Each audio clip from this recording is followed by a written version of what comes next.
Hai guys, assalamualaikum warahmatullahi wabarakatuh. Welcome back to my YouTube channel.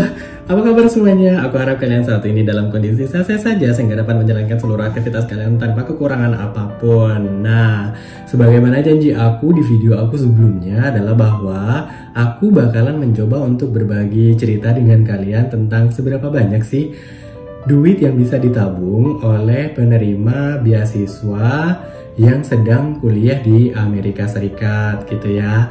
Nah, dalam video kali ini aku tidak akan berfokus hanya untuk beasiswa dari LPDP, tapi juga aku bakalan berbagi sudut pandang dengan kalian tentang penerima beasiswa yang lain. Dalam hal ini Fulbright sebagai salah satu beasiswa juga yang diperuntukkan bagi mahasiswa Indonesia yang ingin kuliah di Amerika Serikat. Namun demikian, agar lebih fokus, kali ini aku hanya akan membahas tentang saving yang bisa dilakukan oleh mahasiswa Indonesia yang tinggal di Cambridge dan juga di Boston di negara bagian Massachusetts. Kenapa hanya berfokus di kota ini? Karena sebagaimana aku informasikan di video aku sebelumnya gitu loh, bahwa biaya hidup antara satu kota dengan kota yang lain itu berbeda gitu loh. Begitu juga dengan uang allowance atau biaya hidup yang diberikan oleh LPDP dan juga oleh Fulbright itu berbeda kepada awardinya yang tinggal antara satu kota dengan kota yang lain. Nah, oleh karena hal itu, agar lebih spesifik dan di saat bersamaan juga memberikan sudut pandang yang lebih broad lagi, adalah bahwa kali ini aku akan membahas tentang LPDP dan juga Fulbright yang tinggal di Boston dan juga Cambridge, Massachusetts. Oleh karena hal itu, kira-kira berapa sih saving yang bisa dilakukan oleh para mahasiswa?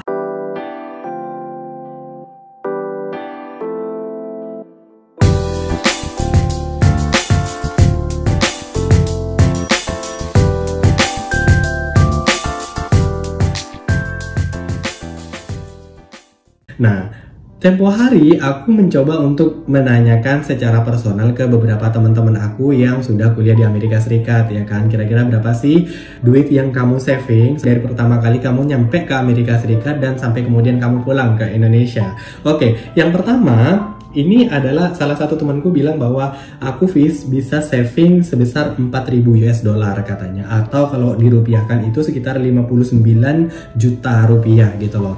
Dia bilang bahwa ya ini sebenarnya sangat sedikit dibandingkan dengan teman-teman yang lain gitu loh, yang bisa saving mungkin lebih daripada dia gitu loh. Kan tetapi dia bilang bahwa aku memang sebenarnya sengaja untuk tidak begitu keeping my money gitu loh, tidak benar-benar nge-hold uangnya gitu loh, karena bagi dia adalah kesempatan dia berada di Amerika Serikat itu adalah sebuah kesempatan yang sangat langka sekali gitu loh, sehingga kemudian dia pengen memaksimalisasi keberadaan dia di Amerika Serikat dengan cara mengeksplorasi hal yang bisa dia eksplor, menjelajahi tempat yang bisa dia jelajah, dan aku pikir tidak ada salahnya dengan hal itu. Artinya dia bisa saving, di saat yang bersamaan juga dia bisa mengeksplorasi berbagai tempat di Amerika Serikat yang tentu saja memperbaiki insight kita terkait dengan Amerika Serikat gitu loh.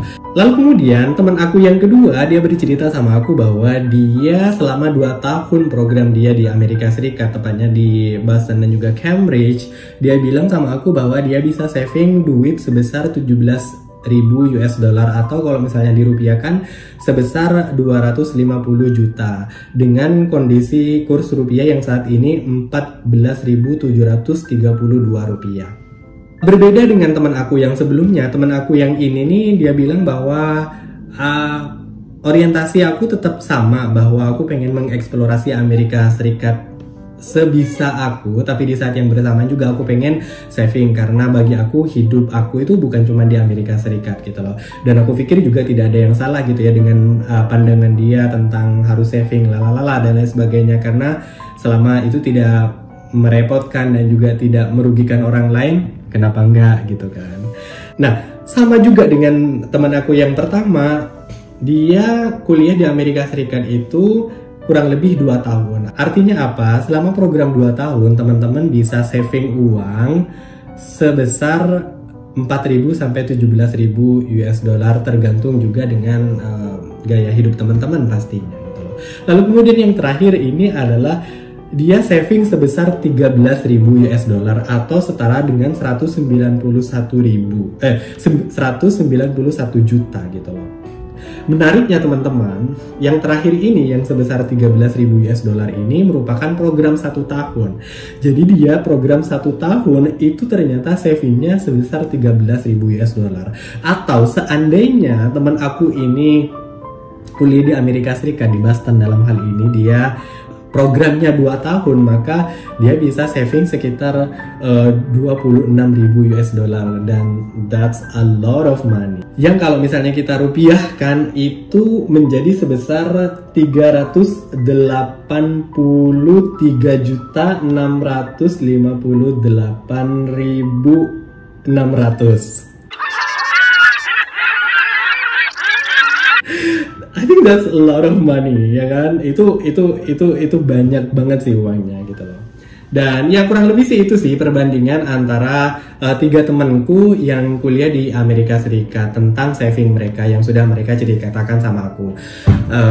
Akan tetapi memang antara satu orang dengan orang yang lain itu udah pasti ya kan akan berbeda tingkat savingnya gitu loh, karena saving mereka itu sangat erat sekali dengan berapa pengeluaran biaya mereka per bulan, gaya hidup mereka, dan lain sebagainya yang kemudian membuat pengeluaran mereka per bulan itu berbeda gitu loh. Tapi paling tidak informasi ini dari 4.000 terus kemudian 13.000 sampai 17.000 ini bisa menjadi semacam